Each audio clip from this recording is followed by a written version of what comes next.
Hello everyone, welcome to electrical by Alok sir. आप सभी का स्वागत और हार्दिक अभिनंदन है। मैं उम्मीद करता हूं कि आप सभी लोग बहुत अच्छे होंगे और लगातार वीडियो को आप लोग देख रहे होंगे। धीरे धीरे चीज़ें बढ़ेंगी, एकदम से चीज़ें नहीं बढ़ती हैं, तो धीरे धीरे कोशिश करेंगे कि चीज़ों को एक सही रास्ते पर और एक सही उसमें आ जाएं। चीज़ें पैरेलल में अपने पैरेलल में 2-3 क्लासें आपकी चल जाएं, तो मैं कोशिश करूँगा पूरा, क्योंकि समय बहुत कम रहता है चीज़ों के लिए। तो समय जब कम रहता है तो चीज़ें ऐसी अचानक से नहीं बढ़ती हैं, धीरे धीरे चीज़ों को हम लोग करते हैं। तो आज की सेशन में हम लोग पढ़ने वाले हैं BEE के कुछ PYQ। तो आपके सामने है, in the circuit showing find the equivalent resistance between A और बी। ए और बी के बीच में आपको रेजिस्टेंस बताना है कितना होगा।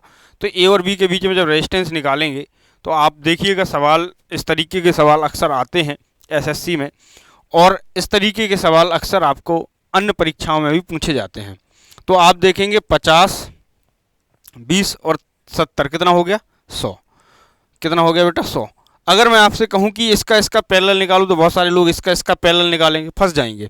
सीधा सीधा देखो कि ये और 100, 100 और 100 पैरेलल, 100 और 100 के साथ में 100 पैरेलल कितना है, 100। तो कितना आ जाएगा आपके पास में, 50। 50 ये हो गया आपके पास में। अब ये दोनों भुजाएं आपकी क्या हो गई, हट गई। 50 और 50 का पैरेलल कितना हो जाएगा आपके पास में, 50 और 50 का पैरेलल हो जाएगा 25। 25 के साथ में 50 सीरीज में है, तो कितना आ जाएगा, 75। चलिए अगले सवाल की तरफ चलते हैं। अगला सवाल क्या है आपके पास में, नेक्स्ट सवाल दिया है कि find the G equivalent. G equivalent निकालना है आपको।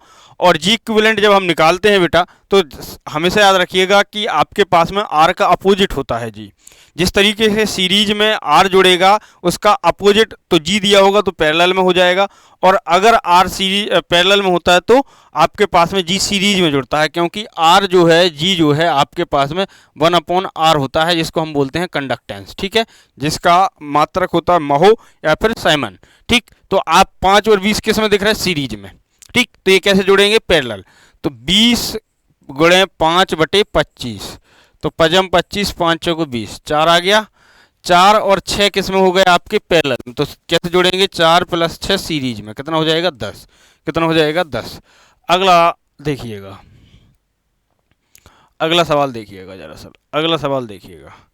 अगले सवाल की अगर हम बात करें, नेक्स्ट सवाल की, तो सवाल नंबर 3 क्या कह रहा है आपसे, find the following circuit R equivalent. R equivalent निकालना है, तो जाहिर सी बात है कि आपके पास में पीछे से अटेम्प्ट करते हैं हम लोग सर्किट को। 6 2 8, कितना हो गया, 8। 8 और 2 का पैरेलल, 2 गुणे 8/10, कितना हो जाएगा, 8 दूनी 16, 1.6 ना, है ना, यही होगा ना, सॉरी नहीं नहीं, ये तो ठीक है ना, ठीक कर दिया ना, 6 2 8, हाँ ठीक है, 2 गुणे 8/10, कितना हो गया आपके पास में बेटा, ये हो जाएगा 2 8 16, 1.6, 1.6 + 6, तो 7.6 क्या हो जाएगा आपका आंसर हो जाएगा, 7.6 क्या हो जाएगा, आंसर हो जाएगा। अगले सवाल की तरफ चलते हैं, अगले सवाल की तरफ चलते हैं। अगला सवाल क्या कह रहा है, which of the following element, which of the following element, which of the following element consume the 12 volt electrical power. आपको बताना है कि इनमें से कौन कौन से सर्किट 12 वोल्ट पावर को कंज्यूम कर रहे हैं, कौन कौन सा सर्किट 12 वोल्ट को कंज्यूम कर रहा है। तो मैं हमेशा क्लास में एक बात आपको बताई है BEE पढ़ाते समय, कि बहुत सारे लोग प्लस माइनस से जाते हैं, डबल डबल चिन्ह लेके चलते हैं। मान लीजिए मेरे पास में कोई एक एलिमेंट है X, अगर ये पॉजिटिव है और ये नेगेटिव है, यदि पॉजिटिव से करंट एंटर की तो वो हमेशा क्या करेगा, P ऑब्जर्व करेगा। क्या करेगा, P ऑब्जर्व। और जब भी आपके पास में पॉजिटिव से करंट बाहर जाएगी, पॉजिटिव से करंट जब भी बाहर जाएगी, प्लस माइनस आपकी ये क्या करेगा, P डिलीवर करेगा। हमेशा एक साइन से याद रखेंगे तो आप बड़े आसानी से सवाल को टैकल कर पाएंगे। Double double sign plus minus रखेंगे या तो आप बार बार कंफ्यूज होंगे। तो हमेशा याद रखिएगा, पॉजिटिव से एंटर तो ऑब्जर्व और पॉजिटिव से बाहर तो डिलीवर। तो यहाँ पर देख लो पॉजिटिव से एंटर कौन कौन कर रहा है, तो एक तो ये कर रहा है 4 3 12 वोल्ट, सॉरी 12 वाट।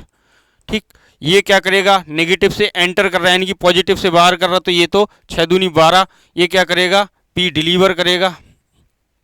ये ऑब्जर्व कर रहा है बेटा, ये क्या करेगा, डिलीवर करेगा। पॉजिटिव से बाहर निकल रहा, पॉजिटिव से बाहर ये 12 क्या करेगा, डिलीवर करेगा। और ये क्या कर रहा है बेटा, 4 तिया 12 पॉजिटिव से एंटर कर रहा है, तो ये 12 क्या करेगा, 12 वाट आपका ऑब्जर्व करेगा। क्या करेगा, ऑब्जर्व करेगा। 12 वाट क्या करेगा, ऑब्जर्व करेगा। यानी कि आपके सही आंसर होंगे ए एंड डी। ठीक, इसमें ऑप्शन दिख नहीं रहा, ए एंड डी ये रहा, ए एंड डी, ये आंसर आपका बिल्कुल एकदम परफेक्ट होगा।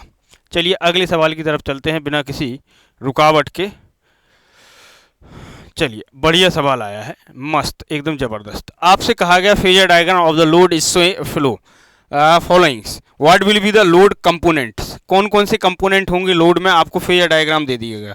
Pure inductor, RC load, pure capacitor, RL load और RLC with the inductive reactance more than capacitive reactance. यानी कि या तो आपके पास में आरएल लोड है या फिर आरएलसी सर्किट कोई है जिसमें इंडक्टिव रिएक्टेंस, यानी कि आपसे यहाँ पर इंडक्टिव रिएक्टेंस का मतलब हो गया एक्सएल मोर देन एक्ससी।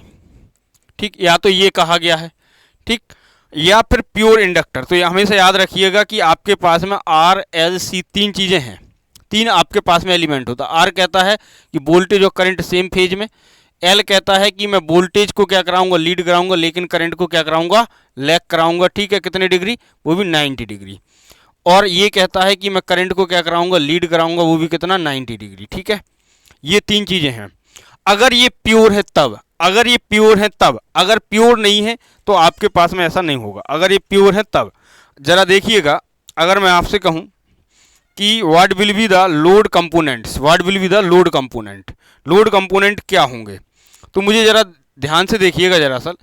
अगर मैं आपसे कहूं कि what will be the load component, तो मुझे एक बात बताओ, ये तो है रेफरेंस लाइन जिससे डायग्राम को खींचा गया है।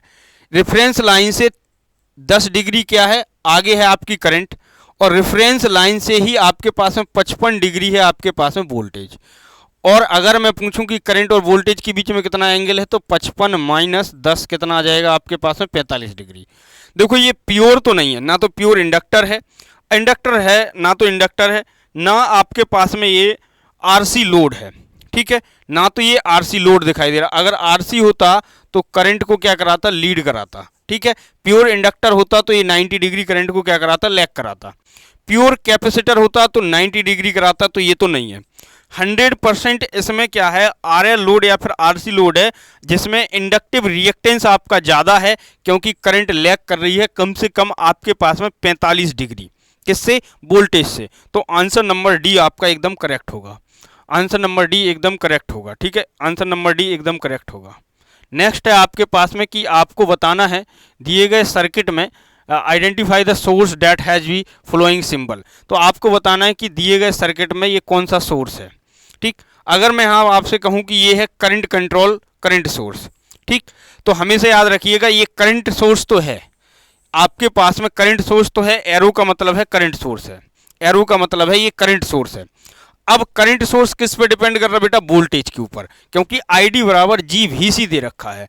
यानी कि ये क्या है, करंट सोर्स वोल्टेज कंट्रोल, यानी कि आपके पास में ये क्या दे रखा है, बताइए जरा सल, करंट कंट्रोल वोल्टेज सोर्स देखा है, वोल्टेज कंट्रोल करंट सोर्स दे रखा है। तो ये दे रखा है वोल्टेज कंट्रोल्ड करंट सोर्स दे रखा है, वोल्टेज कंट्रोल्ड करंट सोर्स दे रखा है, वोल्टेज कंट्रोल्ड करंट सोर्स दे रखा है।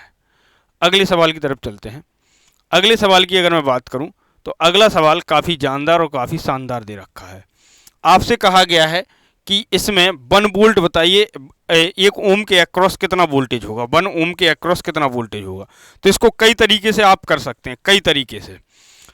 तो सबसे पहले हम लोग सिंपल तरीके से चलते हैं। आप चाहो तो यहाँ पर देखो V है, नोडल लगा दो V1, और यहाँ पर समथिंग कुछ एक वोल्टेज मान लो, क्या मान लो, Vx, और आप नोडल लगा के इसको कर सकते हैं आसानी से। लेकिन उससे भी सरल और शॉर्टकट तरीका क्या होगा, दरअसल इस पर चर्चा करना जरूरी है। अगर मैं आपसे कहूं कि बेटा ये और ये देखो, यहाँ तक ये एक ही लाइन है, कोई बीच में ना तो रेजिस्टेंस है, ना कोई वोल्टेज सोर्स है, ना कोई करंट सोर्स है। तो क्या अगर मैं आपसे कहूँ कि ये दोनों कैसे हैं, एक ही लाइन पर हैं, तो 4 और 4 को मैं पैरेलल कर दूं, सॉरी हाँ पैरेलल कर दूं 4 और 4 का। तो 4 और 4 का जब आप पैरेलल करेंगे, हमेशा याद रखिए कि जिसमें वोल्टेज या करंट निकालना उस ब्रांच से छेड़छाड़ मत करिएगा। उस ब्रांच को छेड़छाड़ करोगे बाद में फिर से सर्किट बनाना पड़ेगा, और वहाँ तक आने में आपको टाइम लग जाएगा और आंसर आएगा बहुत लेट, और उसमें फंस भी सकते हैं, आंसर गलत भी आ सकता है। तो जिस ब्रांच में निकालना उससे छेड़छाड़ नहीं करनी है बिल्कुल कभी भी, ध्यान रखिएगा। अब मुझे एक बात बताओ, इसमें करेंगे क्या? सबसे पहले 4 और 4 का पैरेलल आ गया 2, ठीक, 2 आ गया, और 2 यहाँ है, देखो ये आ गया 2, ठीक, 2 आ गया। 2 और 2 का आपके पास में देखो ये लगा हुआ है, ये लगा हुआ है, 2 और 2 का सीरीज आ गया आपके पास में कितना? 4। 2 और 2 का सीरीज कितना आ गया आपके पास में? 4, ठीक। 2 और 2 का सीरीज कितना आ गया आपके पास में? 4। 4 आ गया ना? 2 और 2 का सीरीज कितना आ गया? 4। नहीं, ऐसे नहीं होगा। एक काम करो, पहले सबसे पहले 2 और 2 का 4 और 4 का निकाल लो 2, क्या निकाल लो? 2। तो ये आ गया 2, ठीक, ये आ गया 2, ठीक, ये हटाओ। अब आपके पास में इसको बदल दो किसमें? वोल्टेज सोर्स में। वोल्टेज सोर्स में बदलोगे तो आपके पास में डायग्राम कुछ ऐसे नज़र आएगा। छेड़छाड़ नहीं करनी है, जिसमें निकालना है फटाफट डायग्राम बना लो दोबारा से, क्योंकि बिना डायग्राम के जल्दी सवाल नहीं होगा। ये होगा 2 और 2 आपके पास में, इसको वोल्टेज सोर्स में बदलोगे तो सीरीज में आ जाएगा 2 और 5 दूनी 10। अब आपके पास में जिस एरो का निशान जहाँ की तरफ होता है वो होता है पॉजिटिव, और बाकी वो होगा आपके पास में ये नेगेटिव। तो ये आ गया 10 वोल्ट, कितना आ गया? 10 वोल्ट। ये बनेगा आपके पास में, ये कितना है? 1 वोल्ट। ये कितना है? 10। ऐसे ही बनेगा। आपने इसको जब निकाला तो आपको ऐसे ही नज़र आ रहा होगा। अब मुझे एक बात बताओ, 2 और 2 अब हो जाएगा 4, तो मैं इसको हटा के क्या कर दूं? 4 कर दूं। तो मैंने इसको हटा के क्या कर दिया? 4 कर दिया, ठीक। अब इसको फिर से करंट सोर्स में बदल लो और करंट डिवीजन रूल लगा देना, आपके पास में आंसर आ जाएगा। अब ये कितना है? 10 है ना? 10, ठीक। अब इसको करंट सोर्स में बदलेंगे, तो करंट सोर्स में बदलने के बाद में आप क्या करोगे? ये कितना हो जाएगा? 10। ये आपके पास में कितना है? 1। इससे तो छेड़छाड़ करनी ही नहीं है, ये तो खतरा है हमारे लिए। 4 और 10 का कितना आ जाएगा आपके पास में? 4 और 10 जब आप निकालोगे तो लगभग आपके पास में कितना होगा? ये लगभग आपके पास में ये हो जाएगा 4 और 10 का जब आप निकालोगे करंट सोर्स में बदलोगे, तो करंट सोर्स में बदलोगे तो पैरेलल में आ गया आपके 4, और ये आ जाएगा आपके पास में उल्टा बनेगा, जिस तरफ पॉजिटिव होगा उस तरफ एरो का निशान 2.5। ये आपके पास में दो करंटें देखो सीधी जुड़ी हैं, तो अपोजिट डायरेक्शन में क्या हो जाएंगी? घट जाएंगी। कितना बचेगा? 7.5। आपके पास में क्या बचेगा? 7.5। ये बचेगी करंट सोर्स आपके पास में 7.5, और ये हो जाएगा 1, और ये हो जाएगा आपके पास में कितना? 4, ठीक। कुछ नहीं करना है, आप क्या करो? करंट डिवीजन रूल लगा दो। तो आपको चाहिए 1 वोल्ट ना, तो इसके एक्रॉस आपको V1 चाहिए, तो आप आसानी से क्या करो? सबसे पहले इसमें I1 निकालो। I1 बराबर कितना आ जाएगा? 4 × 7.5/5। कितना बचेगा? ये 25 बार, 25 चौको 60। कितना आ जाएगा आपके पास में? 6, है ना? कितना आ जाएगा? 6 वोल्ट आ जाएगा, 6 एम्पियर करंट आ जाएगी। तो आपके पास में V बराबर IR, तो कितना आ जाएगा आपके पास में? I कितना है? 6, और R कितना है आपके पास में? 1, तो कितना आ जाएगा? 6 वोल्ट। सरल तरीका यही है। आप चाहो तो इसमें यहाँ पर आप यहाँ पर एक और क्या कर लो? V1 यहाँ पर आपके पास में यहाँ पर Vx बना लो, तो दो आपके पास में क्या बनेंगी? एक बार इस नोड को ले लीजिए और एक बार इस नोड को ले लीजिए। आपके पास में दो इक्वेशंस आएंगी, उनको सॉल्व करिएगा, तब भी आपके पास में आंसर इतना ही आ रहा होगा, ठीक। फिलहाल में आज मेरे पास इतना ही समय है, तो हम लोग सेशन को इतना ही रखते हैं। लेकिन कल से सेशन की जो टाइमिंग हुई वो बढ़ा दी जाएगी। शाम को फिर मिलेंगे ट्रांसफार्मर के साथ में। फिलहाल आज के लिए इतना ही। आप सभी का शुक्रिया।